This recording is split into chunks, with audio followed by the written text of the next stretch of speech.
বিভিন্ন জায়গায় বিভিন্ন কাজে লিপ্ত থাকে নানান সংগঠন। তারা প্রতিটি মুহূর্তে শুধুমাত্র গরিব অসহায় মানুষদের সাহায্যের কথা ভাবে, যেমন পাশাপাশি সমাজে শিক্ষা একতাভাবে চলার চেষ্টা করে। অল্প কিছু সাহায্য করে তাদের মুখে একটু হাসি ফোটানোর চেষ্টায় অক্লান্ত পরিশ্রম করে প্রতিটা সংগঠন। ঠিক তেমনই দেখা গেল এক সংগঠনকে। প্রথমে হোয়াটসঅ্যাপ গ্রুপ, তারপর সরাসরি মানুষের সেবার জন্য ইন্ডিয়ান ব্রাইট মুন নামে এক নতুন সংগঠন পথ চলা শুরু করল হাওড়া জেলার উলুবেড়িয়া এলাকা থেকে। তাদের লক্ষ্য শিক্ষা, একতা, সেবা, এই 3 বিষয় নিয়ে শুরু হবে তাদের কাজ।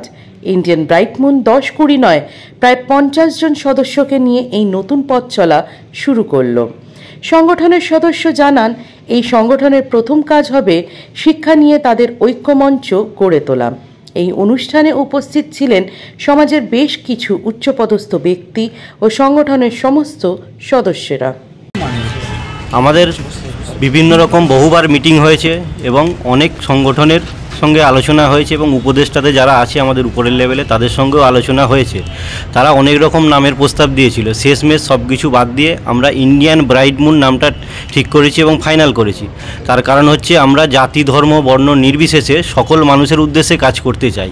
বিশেষ করে পিছিয়ে পড়া মানুষ যারা সমাজের একসময় হিন্দু, দলিত, আদিবাসী, বৌদ্ধ, খ্রিস্টান এবং মুসলিম পিছিয়ে পড়া সকল জাতির উদ্দেশ্যে আমরা কাজ করতে চাই। বিশেষ করে যারা পিছিয়ে পড়েছে এডুকেশনাল লেভেলে এবং ইকোনমিক লেভেলে, তাদের সমস্ত কিছু তাদের উদ্দেশ্যে কাজ করে আমরা তাদেরকে আগাতে চাই। এবং এই সংগঠনের মূল উদ্দেশ্য হলো শিক্ষা, একতা এবং সেবা।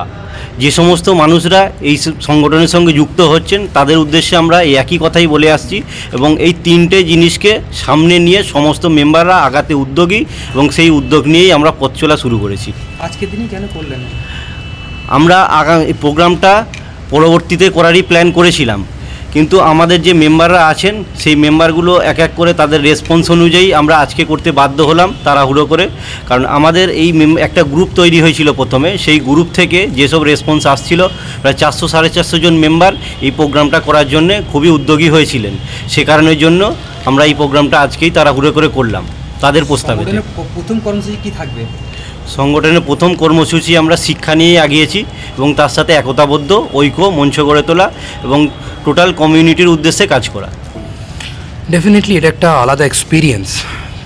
এরকম ক্রাইসিস যেখানে সকলে নিজেরটা নিয়ে চিন্তিত, সেখানে এরকম একটা অর্গানাইজেশন যারা রং, কাস্ট, ইকোনমি কিছু দেখে না, জাস্ট ইন্ডিয়ান ইউনিটি ফ্যাব্রিককে স্ট্রং করতে চায়, তো এরকম একটা অর্গানাইজেশন বা এরকম একটা প্রোগ্রামে এসে I really feel great actually. আগামী দিনের জন্য কি বলবেন এই সংগঠনের যে সদস্য রয়েছে তাদের জন্য?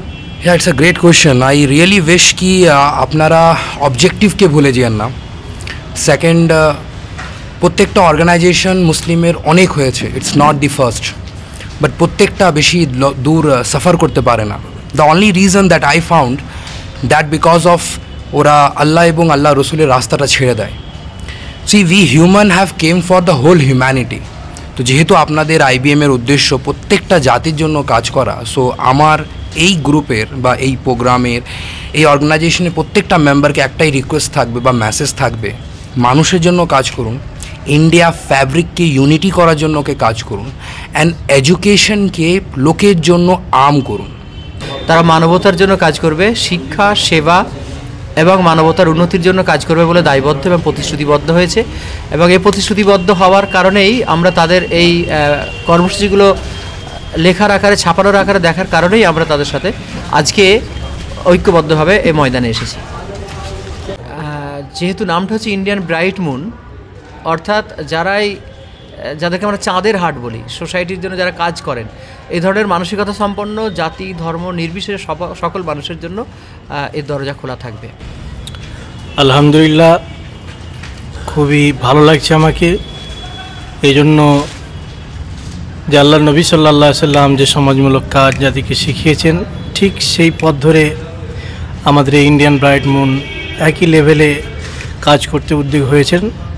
তো এ দেখে আমরা এবং সবাই আমরা খুবই খুশি, আলহামদুলিল্লাহ। আজকে যে পথ চলা শুরু করবে, এই যারা সদস্য রয়েছে তাদের জন্য কি বলবেন?